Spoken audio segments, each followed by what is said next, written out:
Hello everyone, if you're new here, welcome. My name is Keisha and today I'm going to be doing my June reading wrap up.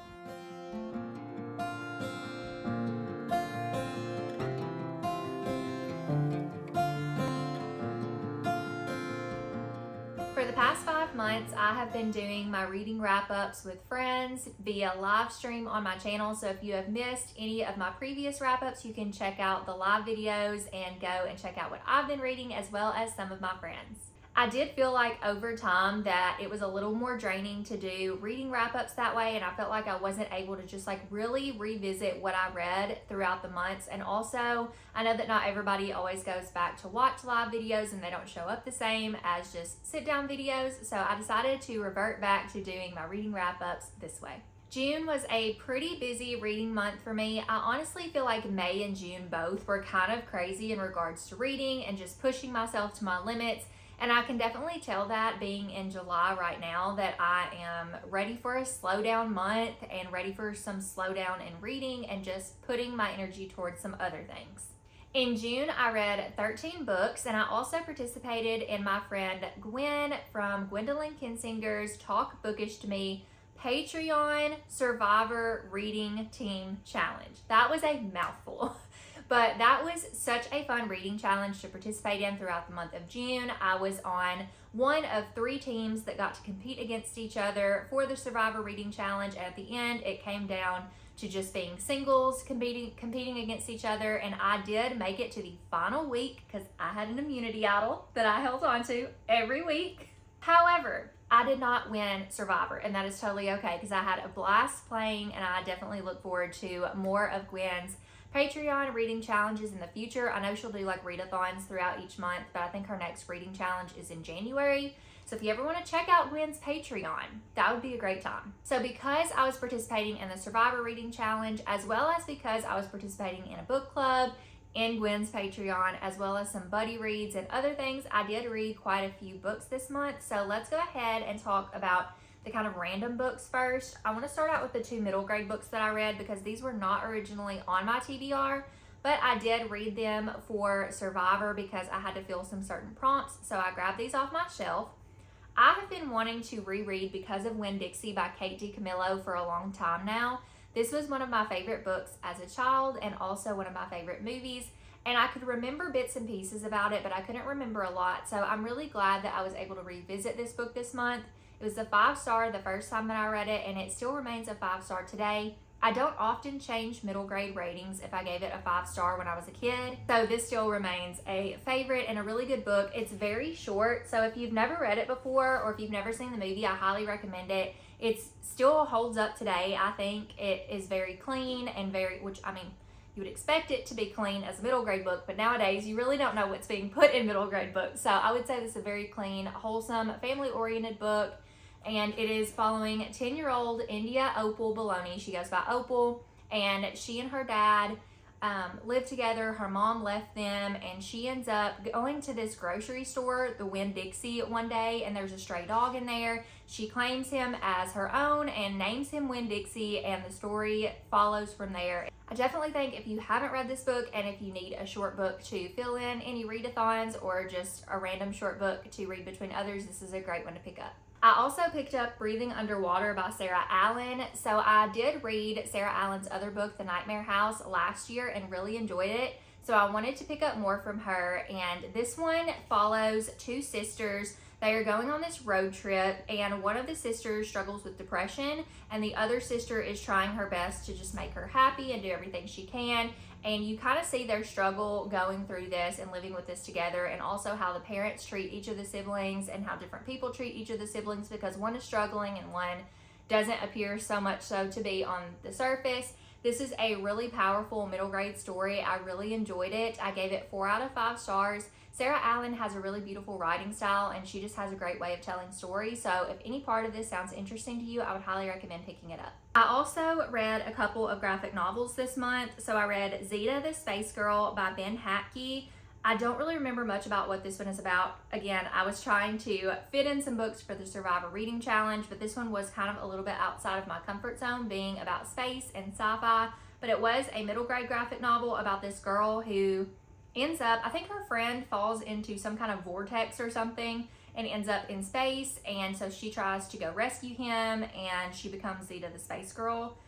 That's all I really remember about it. It was cute, and I think a lot of kids would like it, but for me it was just okay, so I gave it a 2 out of 5 stars. I also read Super Boba Cafe by Needy Chanani. I apologize if I did not pronounce that name correctly, but this was about a girl who went to go stay with her grandmother who owns this boba cafe, and her grandmother never lets her in the kitchen until one day she finds out why, and they basically are having to like save, I think they live in San Francisco, they're having to like save the city. I thought this was an interesting premise, and I'd seen it around, but honestly, I just thought it was kind of not good. So I gave it a 1 out of 5 star, and I feel bad to do that, especially with it being a middle grade graphic novel, but I just kind of felt like it was misplaced, and I don't know where the story was meant to go, what the point of the story was, so it wasn't a great one for me. Next up, let's talk about my buddy reads. So I did read The Heart of Betrayal by Mary E. Pearson, which I carried over from May. This is a buddy read with Caitlin and Yvette, and honestly, I think I'm the only one who continued with the third book, because the second book in the series, the first one is The Kiss of Deception. This is the Remnant Chronicles. That book was 5 stars for me, but The Heart of Betrayal was really hard for me to get through. It's not super long. I mean, it looks shorter than it is. It was 400 and something pages, but honestly, I was kind of bored. I can't really tell you a lot about what this is about because I don't really remember. I'm gonna pitch you the book from the first book, but I can't spoil anything anyways. And then I also read The Beauty of Darkness, which is the third book. So this book was a 3 star, I think, or a 3.5. I can't really remember. Let me look in my bullet journal. So I gave The Heart of Betrayal a 3, and then I gave The Beauty of Darkness a 2.5. So I'm really disappointed in the series. I was really excited because I don't really get into fantasy series a lot, and this is more of a low stakes fantasy that I thought I was really going to enjoy, but unfortunately The Kiss of Deception was a one-hit wonder for me. This series follows our main character. Her name is Leah, and Leah runs away from home because she has this arranged marriage that she does not want to participate in. So her and her maidservant, who is more of a friend to her, run away to a town a little bit of a ways off.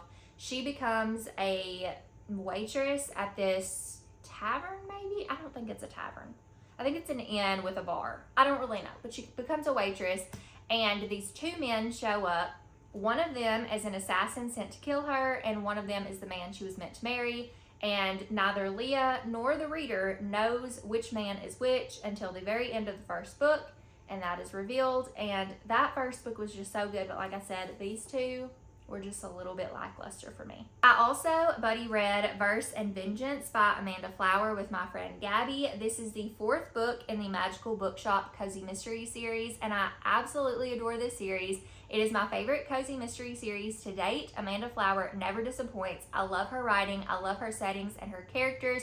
She just truly knows how to immerse you into a story. This series follows Violet and her grandma Daisy, as Violet is called home because she is worried that her grandmother is sick and dying, but her grandmother lied to her to get her home to take over the bookshop, which it's just crazy, but she ends up being such a quirky, fun character, the grandma and Violet, and I love their dynamics together. There's also a cat named Emerson and a crow named Faulkner that are part of this bookshop. It does have a magical element to it that you learn about throughout the series. There's also a little bit of a budding romance that takes place throughout the series, and it takes place in Cascade Springs, which is just south of Niagara Falls, and it is just a magical book series. So definitely check this one out if you haven't already. The 4th book was my first 4 star in the series, which makes me kind of sad. I don't know if it was the mood I was in or what, but I do still love Amanda Flower and only have 1 more book left in the series that I will read this winter, and it's very bittersweet, but I'm just glad to have been able to have this experience reading a cozy series.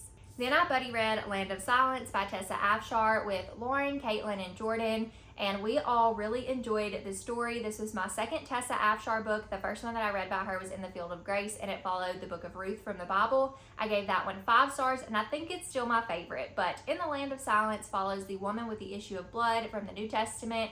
We only have a couple of verses on this woman, and so Tessa Afshar just kind of gives this woman a backstory and pulls in some other biblical characters and some history from biblical times to weave this story together. It was very powerful, but I will say it was very depressing to read because you don't see a lot of the faith come in for the main character till the end. And she has a very hard life. If you think about the book of Job and everything that Job went through, that's basically like a lot of what this girl's going through. She is just constantly losing everything and grieving everything and trying to keep going, and it is very hard on her. So I will say that this book drained me quite a bit, but in the end, it was worth it. We all know what happens at the end of the story if you know scripture, and it was just very good. My favorite part of the story was Ethan, though. If you've read it, you know. If you haven't, you should read it because Ethan is the bee's knees, and I absolutely love him. And my last buddy read was Where the Road Bends by Rachel Fordham, and I read this with my friend Bethany. And this is my second Rachel Fordham book. The first book that I read by her is The Letter Tree, which I read back in January, and I absolutely loved it. It's one of my favorite books of the year. It was 5 stars. But this book is set in the 1880s in Iowa and some farmland, and honestly, I just don't think I resonated with this story as much. This story follows our main character, Nora. She lives in some farmland in Iowa. Her family has passed away, and so now she is having to marry a man that she does not love in order to save her family's farmland because he's going to buy it. But one day, she ends up finding this man named Quincy that he's laying out injured on her land. She takes him in and nurses him back to health, and then he goes on his merry way. But there was a spark between Nora and Quincy that I feel like the reader can see from the beginning.